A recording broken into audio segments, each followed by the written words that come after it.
제가 쉬는 시간에 찾아봤어요. 루이 15세더라고요. 루이 15세. 루이 15세의 정부. 루이 15세가 정부가 엄청 많았어요. 하여튼 좀 빠르게 지나갈게요.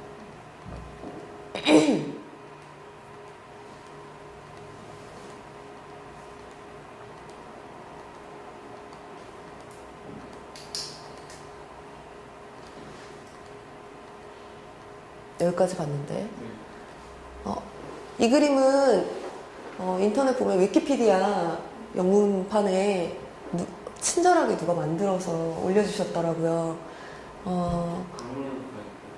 이게 고야의 집이었죠. 귀가 먹고 나서 칩거라고 해도 되나? 하여튼 들어가서 이제 살면서 그림을 벽화를 남겼던 집이에요. 2층으로 되어 있고 2층 구조로 되어 있고 그리고 이제 창이 아닌 벽은 모조리 다 그림을 그려놨어요. 여기에 아까 우리 봤던 그 아들을 먹고 있는 세턴의 그림이 있고 여기는 아까 그 마녀들의 안식일이라는 작품, 모여서 무슨 집회하는 것 같은 작품, 이런 것들이 있고, 오늘 다 보지는 못하겠지만 이런 그림들이 있는데 하나같이 다들 좀 괴기스러워요. 얘도 아마 얘만 봤으면 굉장히 귀엽다고 생각했을 것 같아요. 벽 전체에 저는 처음에 이 그림을 딱 봤을 때 우리 집에도 이렇게 예쁘게 노란색 색칠하고 조그마한 강아지 하나 그려놓으면 너무 예쁘겠다 이런 생각을 했을 정도로. 근데 이 맥락에서 보면 이것도 그냥 봐지지가 않아요. 그쵸? 요 색깔 톤으로 한꺼번에 이렇게 있으면 얘도 왜 이렇게 무섭게 느껴지는지. 강아지가 어딘가에 숨어서 바깥에 뭔가 이렇게 보고 응시하고 있는 듯한 그림이에요. 이거는 좀 다른 뒷얘기긴 한데 고야가 또 강아지를 좀 참 많이 그렸어요. 그래서 고야가 강아지를 키웠나? 이런 생각도 들고. 곤봉을 들고 싸우고 있는 두 남자의 그림이에요. 이게 잘 보이시는지 모르겠지만 이제 피를 막 흘리고 있는데 결국 두 사람은 다 죽겠죠. 이런 식으로 싸우게 된다면 서로 곤봉을 들고 같은 힘과 거의 같은 방향으로 서로를 후려치고 있는데 정말 끔찍하게 짝이 없는 너무 무서운 그림 중에 하나죠. 그래서 발은 제대로 보이지도 않고 흙에 파묻혀 있는 것처럼 보여요. 흙에 파묻혀서 이 두 사람은 아마 서로가 서로를 죽을 때까지 때리겠죠. 정말 끔찍한 작품. 웃고 있는 여자들이라는 작품이에요. 앞에서 보면 여기 요 창 옆에 이렇게 있는 작품 중에 하나죠. 웃고 있는데 진짜 무섭지 않아요? 너무 무섭죠? 이런 그림을 남겼고 아마 이런 작품들 때문에 아까 말씀하셨듯이 고야가 미친 거 아닐까 이런 이야기들을 하는 것 같아요. 이것도 이거는 검은 그림들 해상도가 좀 떨어지네요. 근데 검은 그림들 시리즈들 중에 아마 15번째 작품일 거라고 추정되는 작품들 중 하나예요. 이 풍경들의 앞에 마치 사진을 찍듯이 사람들이 이렇게 나와 있는, 굉장히 이런 구도 같은 경우에는 굉장히 선구적이라고 이야기할 수 있어요. 일단 사진이 발명되기 전에는 사람을 이렇게 자르는 경우가 없어요. 이런 식으로 마치 우리가 지금 셀카 찍을 때 나도 잠깐 머리 이렇게 들이미는 것 같은 이런 식의 그림들은 인상파 이전에는 없어요. 아예 없다고 봐도 돼요. 우리가 잘려있는 그림들을 본다면 그거는 분명히 그림의 일부가 소실되었기 때문에 그런 식으로 남아있는 거거나, 아니면 이런 경우들도 있어요. 액자를 굉장히 예쁘게 아름답게 꾸며놓고 거기에 마치 왕비나 공주가 거울을 들여다보고 있는 듯한 모습으로 그려놓은 작품들은 있어요. 그 부분은 일부분이 이제 뭐 예를 들어 상반신만 보인다든지 뭐 이런 식으로 남길 수는 있겠죠. 그런 경우들 외에는 주제나 인물들, 특히 인물들이 이런 식으로 잘리는 경우는 그때 당시로서는 이해할 수 없는 그림들 중 하나죠. 요거는 순례자들. 산 이시드로로 가는 순례자들의 그림인데 우리가 생각하고 있는 순례자들 같지가 않아요. 굉장히 뭔가에 홀려서 마치 그 피리 부는 사나이를 따라가는 넋이 나간 아이들 같은 그런 사람들이 영혼은 다들 어디로 가는지 공허한 눈빛에 줄을 쭉 서서 어딘가로 흘러가고 있는데 노래를 부르면서 한껏 같이 가고 있죠. 마치 죽으러 가는 사람들처럼 이렇게 그림을 그려놨어요. 물론 이 그림도 사람들이 붙인 이름이에요. 우리가 이렇게 이야기하고 있지만 순례자들이라고 이야기하고 있지만 고야가 이 사람들을 순례자로 명명하진 않았어요. 분명히 다른 의미가 있을 거라는 생각이 들어요. 고야의 집이에요. 이 집은 지금 없어요. 이 집은 없고 이 스페인에 있었죠. 스페인에 있었는데 이 사이사이 이제 벽에 다 그림들이 걸려 있었겠죠. 원래 프랑스의 한 컬렉터가 이 고야의 집에 그림들을 그 컬렉션으로 하고 판매하기 위해서 만국박람회 같은 데들 있잖아요. 그런 데서 이제 그림을 판매하려고 화가를 고용을 해서 그림을 모사를 해요. 리플리카를 만들어요. 만들어가지고 판매를 하려고 했다가 그냥 스페인 정부에 기증해버려요. 요때 당시에. 그래서 이제 이런 사진들이 남아있는데 원래는 벽에 이런 식으로 그림이 그려 있었던 거죠. 아까 봤던 그 순례자들에 관련된 그림이죠. 사진이 선명하진 않지만 아마 실내이기도 하고 불빛이 조명이 제대로 되지 않아서 이제 선명하게 사진을 못 찍은 것 같지만 어쨌거나 이런 식으로 그림들이 남아있었다는 사진이죠. 이거를 이제 다른 그런 화가가 그림을 그려가지고 똑같이 모사를 해서 남아있는 게 지금 프라도 미술관에 있는 거예요. 그러면 고야가 생전에 찍은 사진? 고야는 당시에 이제 18세기죠. 18세기 후반에서 아니다. 19세기 초에 이거를 그렸기 때문에 고야의 사진은 없어요. 그러니까 저게 모사한 그림이라는 이거는 다 모사한 그림이에요. 전체 다. 그래서 이 그림이 긴가민가한 거예요. 고야의 집의 사진은 고야 집의 사진. 집은 사후에 아주 나중에 찍은 이제 그 콜렉터들이 집을 이제 구입을 하고 그 작품들을 이렇게 모사를 하고 할 때쯤에 찍었던 이제 사진이에요. 그거는 이제 거의 19세기 말, 20세기 거의 다 돼서 찍었던 사진이라고 할 수 있죠.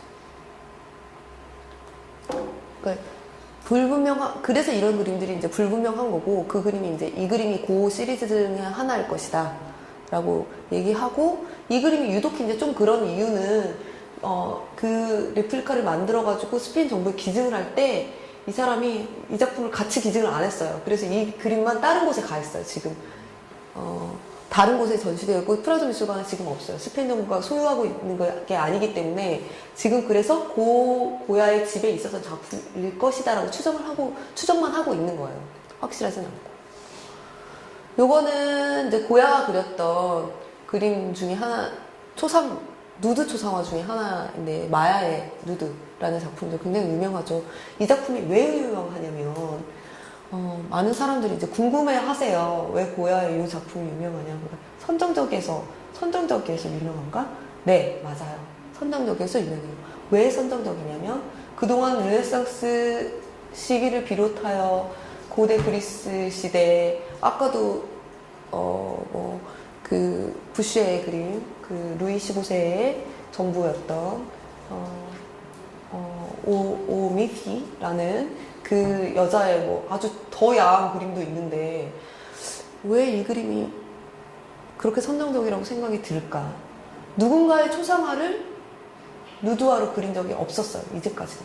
아까 그 오미피라는 여자도 제목은 그 여자의 이름이 아니에요. 그냥 쉬고 있는 여자아이, 소녀, 여인 이런 식으로 보통 번역하는데, 어떤 것을 예를 들어서 어떤 이야기나 어떤 신화나 뭔가를 나타내기 위해서 그 이야기 속의 인물들을 묘사하기 위해서 누드로 그림을 그리지, 그냥 아무 의미 없이 이건 그냥 누드야 라고 얘기하는 그림은 이제까지는 없었어요. 고야 이전에는. 게다가 이게 누군지도 대충 다 알고 무슨 신화 속의 인물도 아니고 뭐 의미가 있는 것도 아니고 아무런 의미도 없이 그냥 누드를 딱 그냥 그려놨죠. 보통 이것도 이제 그냥 뒷얘기긴 한데 이렇게 얼굴 부분이랑 이 부분은 조금 현실적이지가 않아요.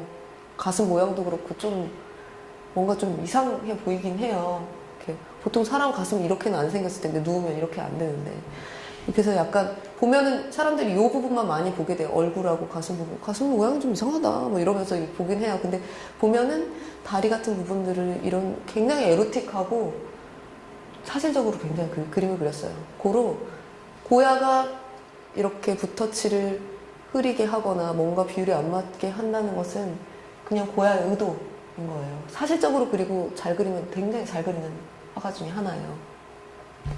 그러니까 아마 궁정 초상화가 됐겠죠. 하도 이제 저 그림이 말이 많으니까 그 뒤에 옷을 입은 마야의 모습을 한 번 더 그려요. 몇 년 뒤에. 근데 이게 훨씬 아름답긴 하죠. 심지어 이 작품 때문에 종교재판까지 열어서 재판장에 가기도 하죠. 왜 이 그림을 그렸냐? 좀 항변을 해봐라 라는 요구를 받죠.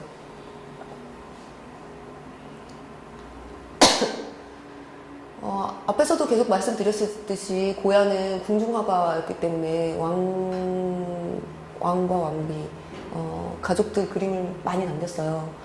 이 그림이 굉장히 유명한 그림 중에 하나인데 카를로스 4세의 가족들 그림이죠. 이 그림은 사실 벨라스케스의 영향을 굉장히 많이 받았어요.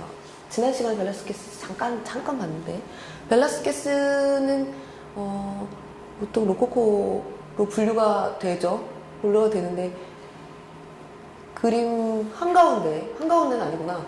상당히 눈에 띄는 부분에 주제 바로 옆에 자신의 초상화를 함께 그렸어요. 그러니까 벨라스케스 참 높은 지위를 말해주고 있죠. 사실적이고 아름다우면서도 사실적이고 미와 추를 동시에 그렸으면서 이 그림이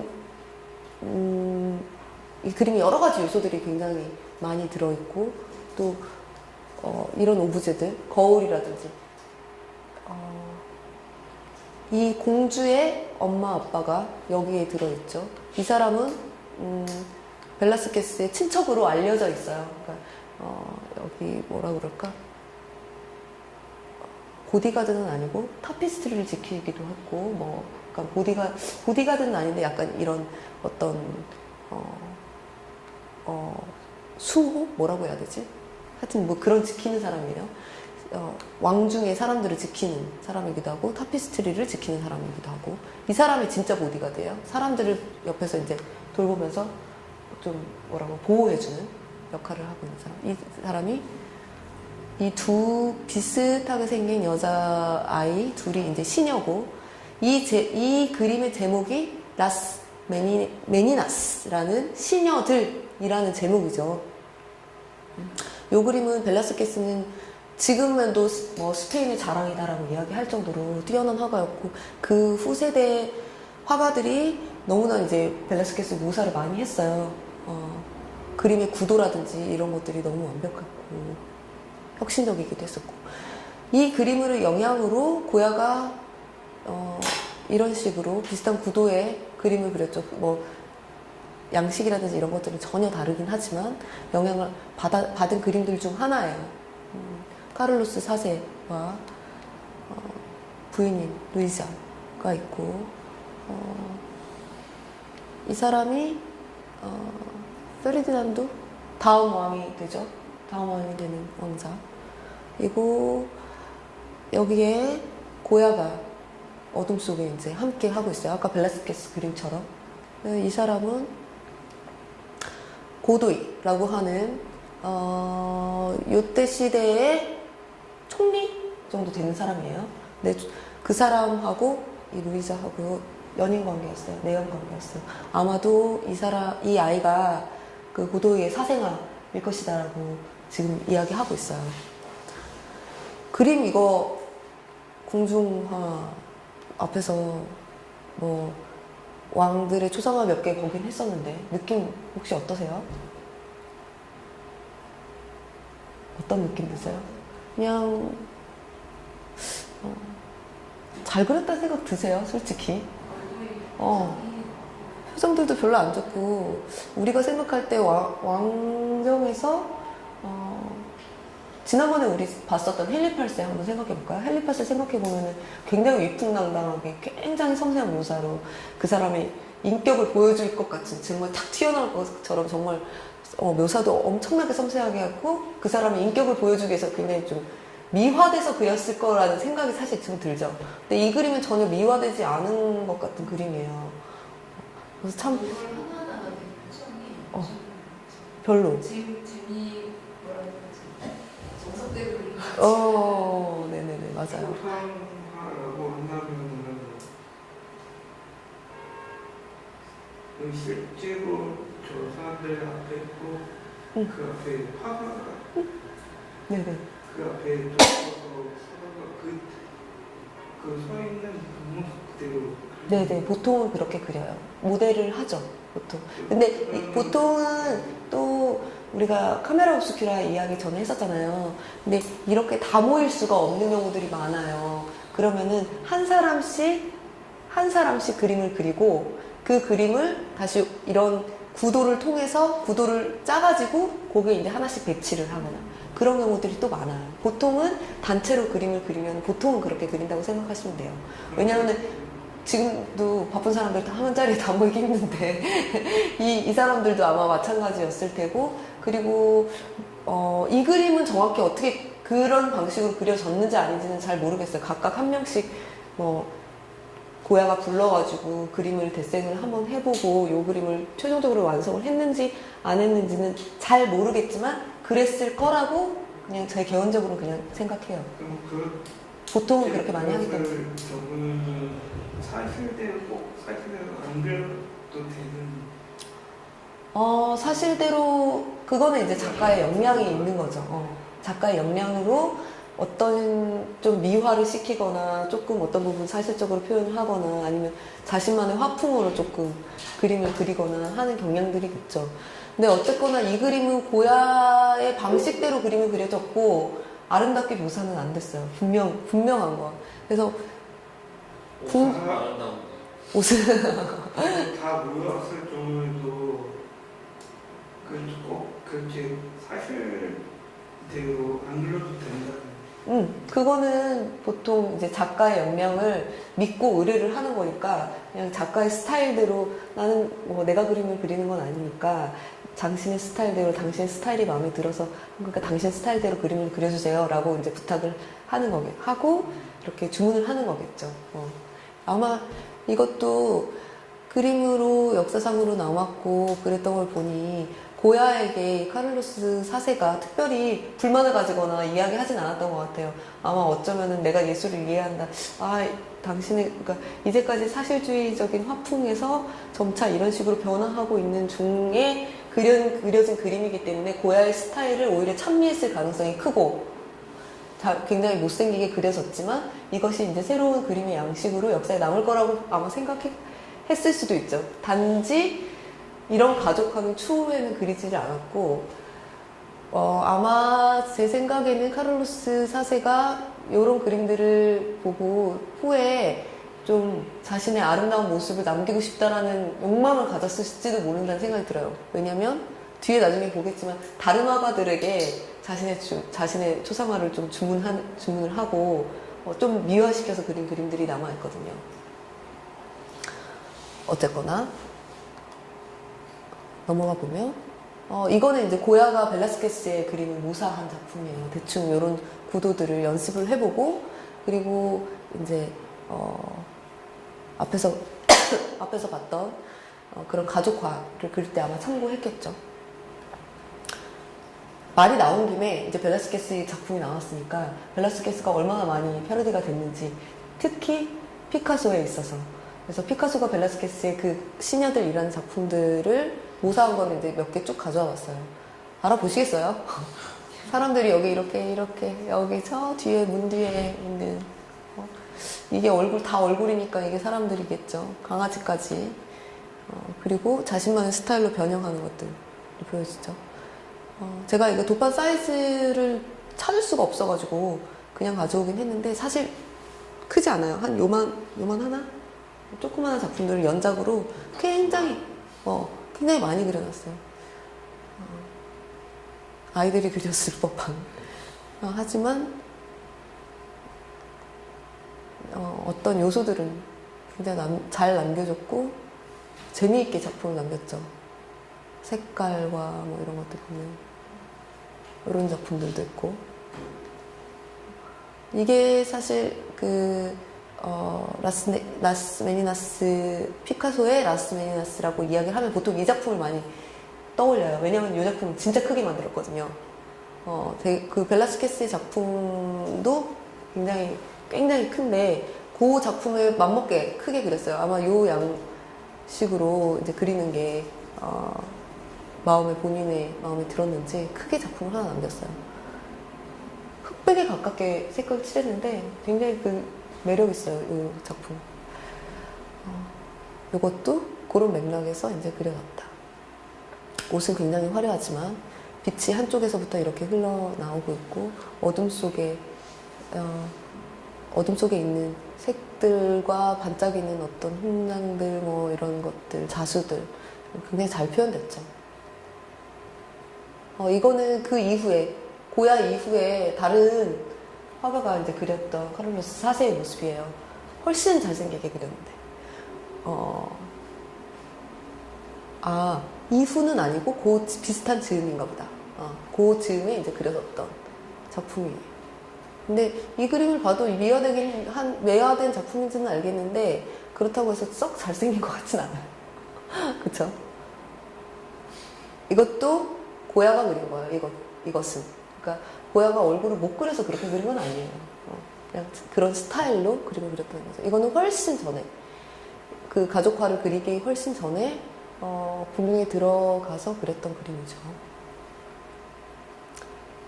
초상화로서 사실 고야가 굉장히 이름을 날렸어요. 그래서 초상화를 잘 그리는 화가인데 가면 갈수록 이제 자기 스타일이 나오는 거죠. 이거는 그 마리아 루이자라고 하는 아까 그 카를로스 4세의 부인이죠. 여왕. 이 그림도 역시 뭐 썩 그렇게 아름다운 것 같진 않지만 어쨌거나 아까 그 가족화보다는 나은 것 같아요. 요런 얼굴이었어요. 어릴 때 모습이 남아있어요. 여기 요 여자아이. 요 여자아이가 그 루이자의 어릴 때 모습이에요. 파르마의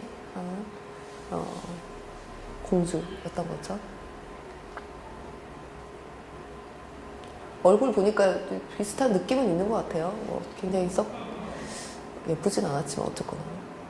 그래도 이 그림 안에서는 미화되거나 한 것 없이 그냥 자신의 스타일로 그렸고 이 그림을 왕궁에서 받아들였고 그랬죠. 고야의 작품으로 이제 또 하나 유명한 작품은 5월 3일이라는 작품이에요. 1808년에 5월 3일. 여기는 이제 프랑스 군대예요. 나폴레옹이 스페인에 들어와서 전쟁을 벌였던 것이었죠. 당시에 이제 그러니까 민간 군대들이 많이 봉기했었고 굉장히 격렬하게 저항했었고 그럼에도 불구하고 엄청난 사상자를 냈었고 전쟁은 어떤 전쟁이든지 신사다운 전쟁은 없죠. 굉장히 참혹하게 늘 그런 결론을 가져오기 때문에 이 전쟁을 겪으면서 고야 스타일이 또 한 번 바뀌어요. 고야는 이 이후로 더 무섭고 공포스러운 그림들, 이런 그림들을 훨씬 많이 그리게 되고 전체적으로 그림도 굉장히 어두워요. 그러면 그때도 이제 공정화가 지금 이 시기에도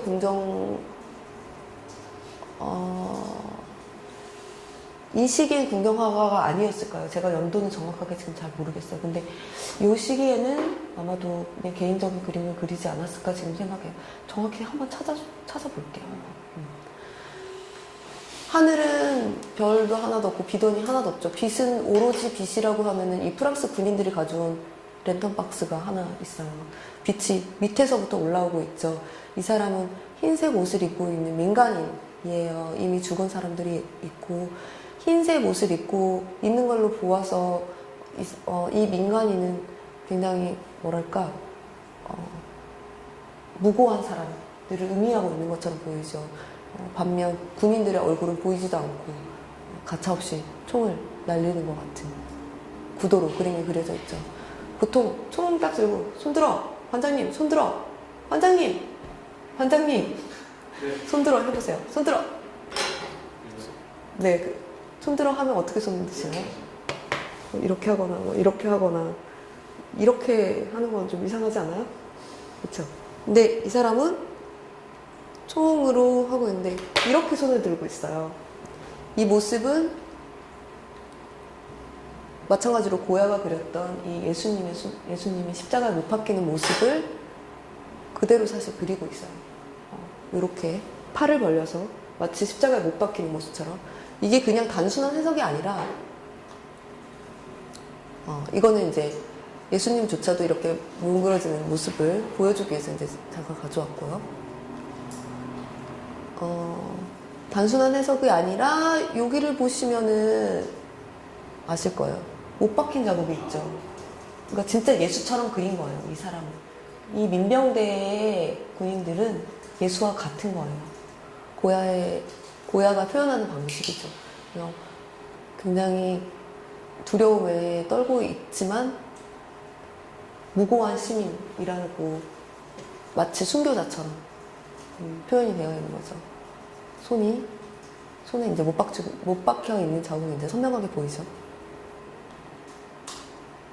반면에 프랑스 군인들이 보이고 비던이 보이고 여기에서 보이기 때문에 핏자국이 굉장히 선명한 이거 그림이 이제 작은 그림이 아니기 때문에 사실 이 그림 앞에서 가서 보면은 요 앞에 이런 것들도 막 눈에 보이긴 하지만 이 시체들이 굉장히 눈에 띄어요. 큰 그림이다 보니까 앞에 이렇게 키높이로 딱 가서 보면은 이렇게 총에 맞았어, 머리에 총이 맞았어, 눈이 붓고 뭐 튀어나올 듯이 피를 흘리고 있는 이 장면들이 굉장히 뭐랄까 이런 붓의 느낌 때문에 그렇게 보이지는 이런 화면으로는 그 느낌이 잘 살지는 않지만 실제로 그림을 보면 굉장히 사실적이에요. 정말 피가 흩뿌려진 것 같은 잔인함이 보여지는 그런 그림이에요. 이 그림은 저 그림은 이후에도 굉장히 많이 그런 구도가 모방이 되었어요. 이 그림은 이제 마네의 그림인데 멕시코의 막시밀리안 황제의 처형, 유명한 작품이죠. 같은 방식으로 군인들이 막시밀리안 황제를 총으로 쏘고 있는데 흰색 옷을 입고 있고 얼굴이 보이지 않는 군인들이 잔혹하게 얼굴도 보여주고 표정 하나 변하지 않을 것 같은 모습으로 처형하고 있는 모습을 보여주고 있죠. 평면의 일직선상으로 이 사람들을 늘어뜨리고 하는 구도가 앞에 그림과 이제 똑같아요. 마찬가지로 피카소도 이 그림과 같은 구도의 그림을 하나 그렸죠. 이거는 한국에서의 학살이라는 작품이에요. 실제로 이 작품이 공공연하게 한국에서 이야기 되기까지는 진짜 긴 시간이 걸렸어요. 왜냐하면 이 그림은 신천리 학살에 관한 그림이기 때문에 신천리는 이제 북한이고 이 사람들은 미군이고 이 사람들은 북한 주민이에요. 그러니까 우리가 북한을 적대국으로 삼고 있기 때문에 이 그림 자체가 굉장히 반남한적인 그림이에요, 사실. 그래서 우리나라에서는 이 그림 자체를 어디에서도 찾아보기가 힘들었어요. 1990년대 이전까지는. 굉장히 찾아보기 힘들었고, 그리고 피카소 자체도 굉장히 금기시되는 화가들 중에 하나였어요. 심지어 1980년 전후로 해서 피카소 물감이라는, 그런 이름의 물감이 한번 출시된 적이 있었는데, 그 사장이 잡혀갔어요. 그런 일까지 있었어요. 그러니까 빨갱이 아니냐, 피카소라는 이름을 썼으니 넌 빨갱이 아니냐, 이런 식으로 해서 잡아갔던 거죠. 피카소가 실제로 그 공산주의자였고요. 프랑스에서 공산당원 활동해서 가입했었고, 그리고 관련한 주제로 굉장히 많이 그림을 그렸죠. 우리가 잘 알고 있는 피카소가 그렸던 그림들 중에 비둘기가 이렇게 월계수를 물고 날아가는 그림이 하나 있어요. 그게 이제 프랑스에 있는 공산주의자들이 보는 그 신문을 위해서 로고로 쓰이기 위해서 그거를 썼는데, 이제 우리는 그 맥락을 싹 잘라버리고 이제 그냥 평화를 상징하는 그림이다라고만 우리가 그냥 해석을 붙여서 이야기를 하고 있죠. 근데 사실은 그 신문사를 위해서 그려준 그림 중에 하나예요. 물론 그렇다고 해서 평화의 상징이 없냐, 그건 아닌데, 이제 우리는 그 맥락을 빼고 공산주의를 찬미하는 것 같은 것은 우리 완전히 금기시 되었었기 때문에 그랬죠. 그러면 요즘에는 해리 같은 거 피카소 작품 좀 있어요? 피카소 작품은 아무래도 그런 분위기들은 옛날보다는 훨씬 부드러워졌기 때문에 우리가 이제 피카소 작품 보는데 큰 문제가 없고, 그리고 이제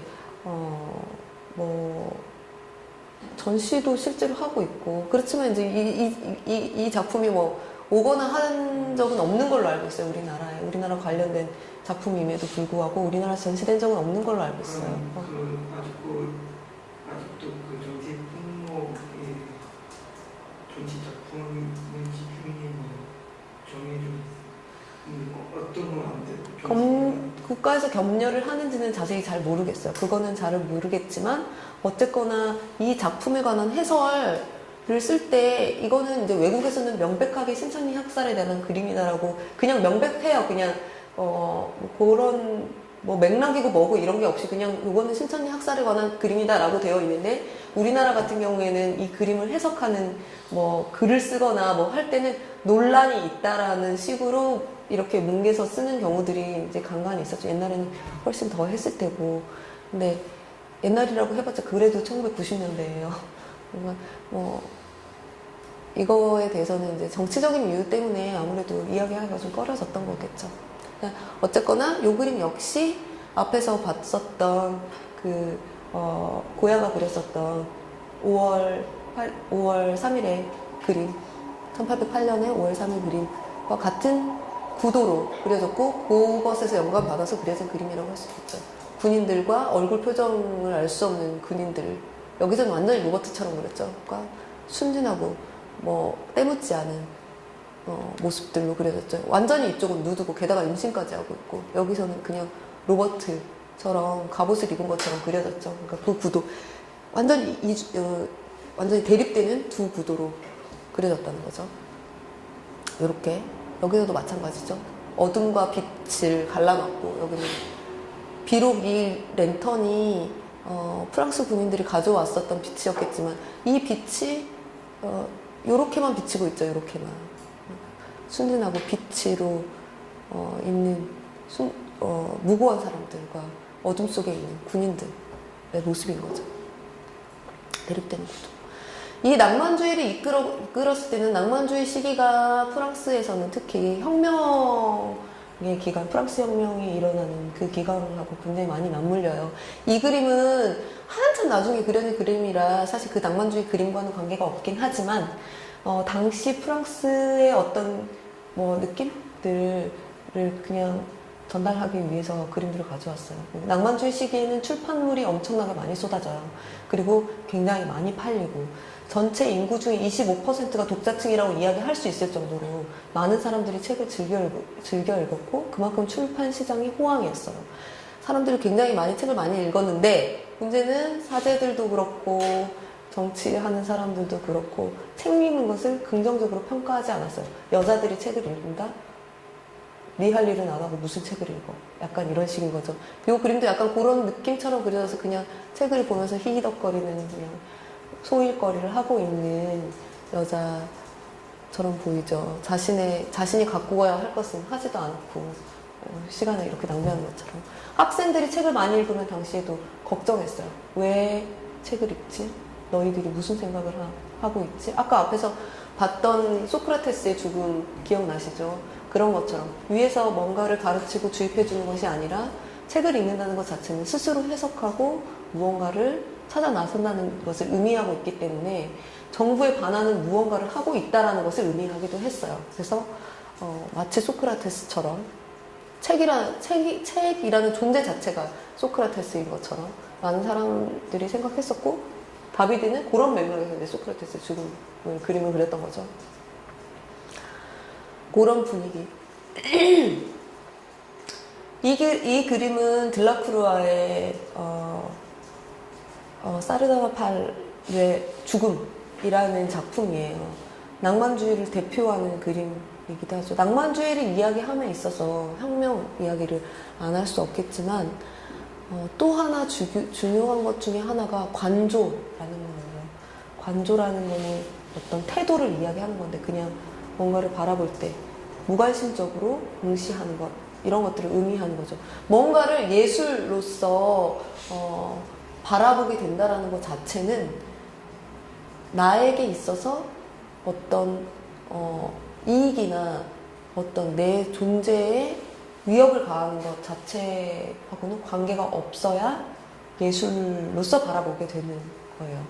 그래서 이 사람의 태도하고 비슷하게 이야기가 되죠. 낭만주의의 어떤 문제? 낭만화된 정치의 문제라고 우리가 이야기를 할 때에는 꼭 이 그림을 이야기할 수밖에 없어요. 왜냐하면 사르다나 팔르가 적군에게서 아시리아 왕이었죠. 이 사람 적군에게서 나라가 망하고 왕조가 몰락하는 그 순간조차도 여기에서 이렇게 앉아서 자신의 왕조가 무너지는 것들을 그냥 관조하고 있는 듯한 모습인 거죠.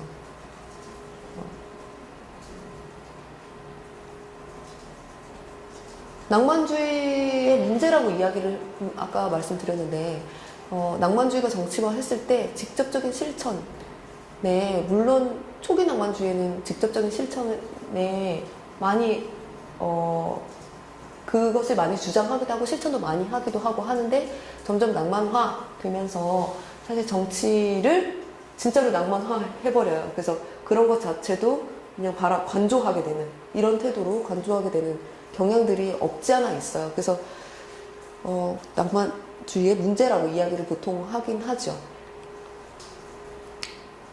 요거는 이제 두 가지 버전이 있어서, 원래는 굉장히 큰 작품이에요. 이렇게 들라크루아가 이거는 간략하게 좀 작게 그린 작품 중에 하나고요. 그래서 굉장히 붓터치라든지 이런 것들이 굉장히 가볍고 빠르게 되어 있어요. 근데 이 작품은 조금 더 사실주의적이에요.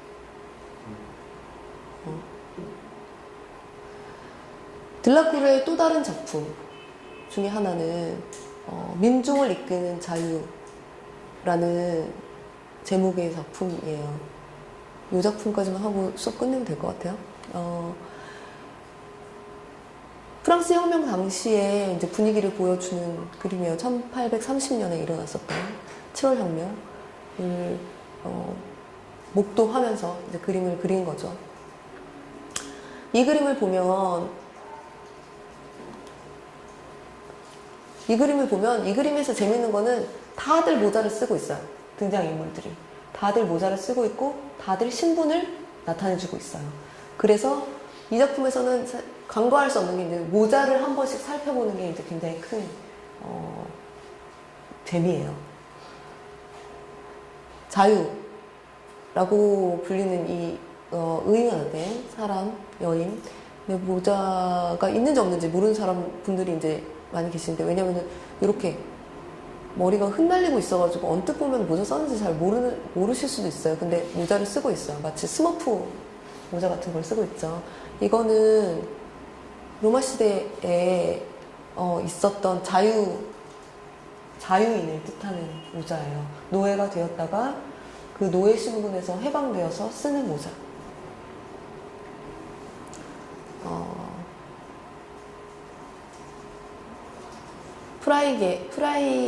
프라이게아 모자라고 보통 이야기를 하는데, 프리게아라고 하죠. 프리게아라고 보통 이야기하는 요 모자는 그러니까 신분제도와 관련 없는 자유인이라는 상징을 뜻하기도 해요. 실제로 그래서 우리가 스머프 그림에서도 알 수 있듯이 스머프도 굉장히 평등주의 이런 것들을 보여주고 있잖아요. 그러니까 스머프에서도 볼 수 있는 모자. 이것도 로마 시대의 작품인데 여기서도 이제 이 자유인을 뜻하는 모자를 쓰고 있죠. 프리게아를 쓰고 있죠. 이 모자를 응용해서 그린 그림. 미국을 상징할 때 모두가 평등하고 신분의 제약을 받지 않으며 신분제도로부터 해방된 것을 상징할 때 이런 모자를 그려요. 콜롬비아인데 미국의 품으로 오라. 신분과 관계없다. 누구든 와라. 모두가 평등하다. 뭐 이런 약간 프로파간다적인 포스터라고 할 수 있겠죠. 보통 이제 자유의 여신상이 그 그림의 민중을 이끄는 자유라는 그림의 모델이 된 게 아니냐라고 이야기를 하지만 실제로 이거를 만들었던 조각가들은 그 자유라는 그 의인하는 그 인물들과 다르게 그리려고 굉장히 노력을 많이 했어요. 왜냐면 조금 차별을 하려고. 그 모자가 그 신분의 그 노예 신분에서 해방된다는 네네네. 그런 상징적인 네, 맞아요. 그래서 그렇던 그 자유의 여신들을 그런 자유의 여신상은 아마 빛이겠죠, 이게? 약간, 하여튼, 네. 조금, 그러니까, 어쨌거나, 미국을 상징함에 있어서의 신분을 이야기하지 않을 수는 없겠지만, 여기서 구체적으로 그거를 보여주지는 않고 있어요. 여기에 모자라든지 이런 거에 대해서는. 근데 굉장히 비슷한 이미지죠.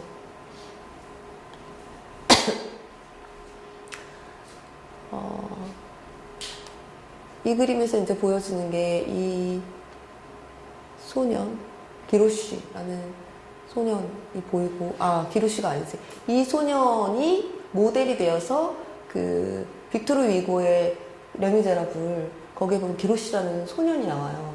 그 아주 어린 소년임에도 불구하고 그 혁명에 가담하는 당찬 꼬마가 하나 나오는데, 요 그림에서 나오는 요 아이가 모델이 돼서 기로시라는 인물이 탄생해요. 그 소설에서.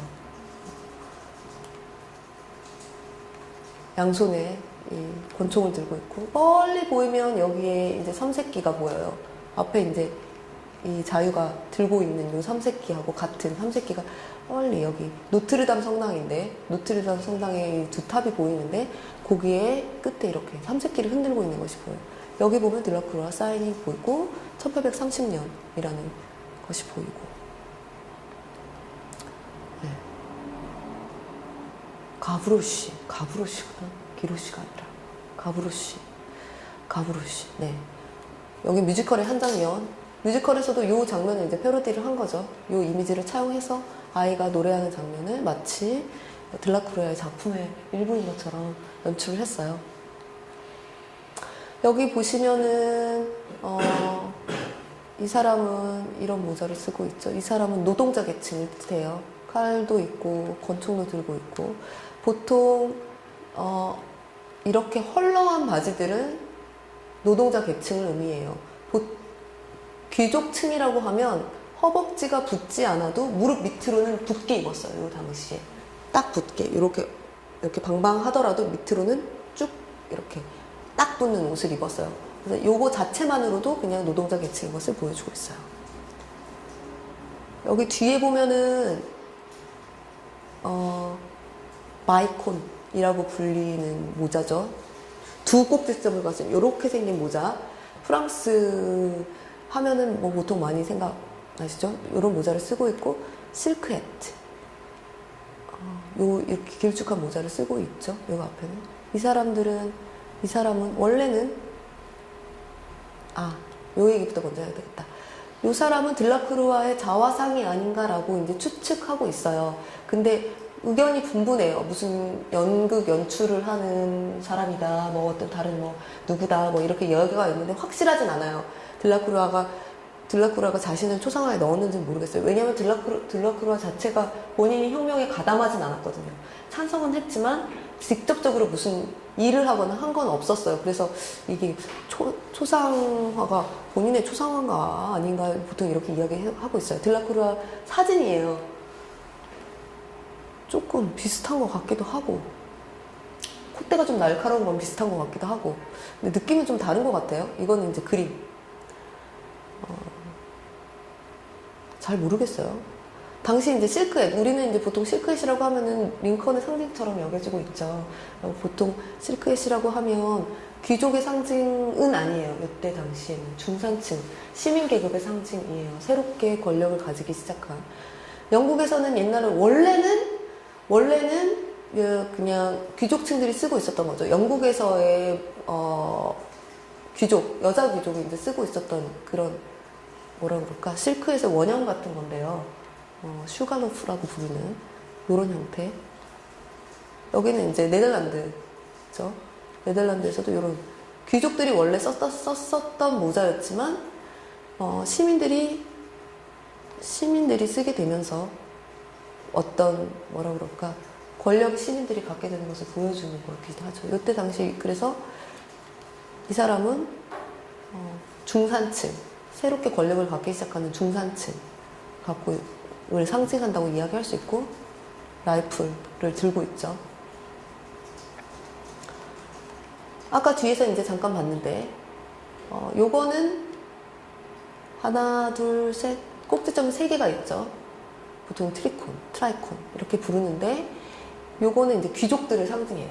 3개짜리는. 2개짜리가 또 있어요. 2개는 이거는 학교 상징이에요. 요 학교. 에콜 폴리테크니크라는 학교의 상징으로 되어 있어요. 아까 그 뒤에 있었던 제가 이렇게 가르쳤었던 그 뒤에 있었던 사람은 그러니까 명문대생이 참가했다는 걸 보여준 거죠.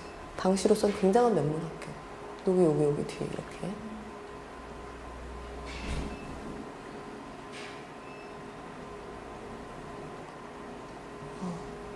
네, 여기까지 설명을 하고 끝낼게요. 하여튼 프랑스 혁명으로 인해서 어떤 시민층들이 권력을 갖고 그리고 왕정을 무너뜨리고 입헌 군주제를 당시에는 하게 되는 계기가 되었던 작품이죠. 많은 화가들이 낭만주의 화풍을 가졌었던 많은 화가들이 이 혁명에 동참했었고 실제로 이런 분위기들은 19세기 넘어가서 20세기까지도 이어져요. 우리가 스페인 내전 생각나실지 모르겠지만 1차 대전이 끝나고 2차 대전 사이에 스페인 내전이 일어나요. 그러면 그때 유럽에 있었던 많은 예술가들뿐만이 아니라 학자들, 예술가들, 학생들 할 것 없이 스페인 내전에 참가하게 되죠. 스페인이 내 나라가 아닌데 독일인, 프랑스인 할 것 없이 다 그때 가게 돼요. 그때 가지고 있었던 낭만주의가 있어요. 그 어떤 유럽 전역에 퍼져 있는 어떤 그런 동지애 같은 것들이 있었고 전쟁 자체가 그 사람들한테는 굉장히 낭만적이었어요. 1차 대전까지만 해도 낭만주의를 유지할 수 있었거든요. 전쟁에서조차도. 하지만 이제 2차 대전은 양상이 완전히 바뀌게 되죠. 비행기가 폭탄 투하를 하기 시작하면서 물론 1차 대전 때도 했지만 2차 대전 때 그게 본격적인 전쟁의 양상이 되니까 그렇게 되면서 너무 많은 민간인들이 끔찍하게 죽어가고 하면서 이제 그런 낭만주의, 전쟁에 관한 낭만주의는 그 시대에 완전히 사라지지만 스페인 내전까지만 하더라도 그런 낭만주의들이 여전히 살아남아요. 그래서 혁명에 관한 낭만주의가 그 시대까지 이어진다고 이제 생각해 볼 수 있겠죠. 오늘은 여기까지 하고 다음에 요 그림 관련해서 숭고에 관한 이야기 지난 시간에 잠깐 하긴 했었는데 숭고에 관한 이야기하고 인상주의에 대한 이야기들 계속 이어가면서 해볼게요. 네. 수고하셨습니다. 수고하셨습니다.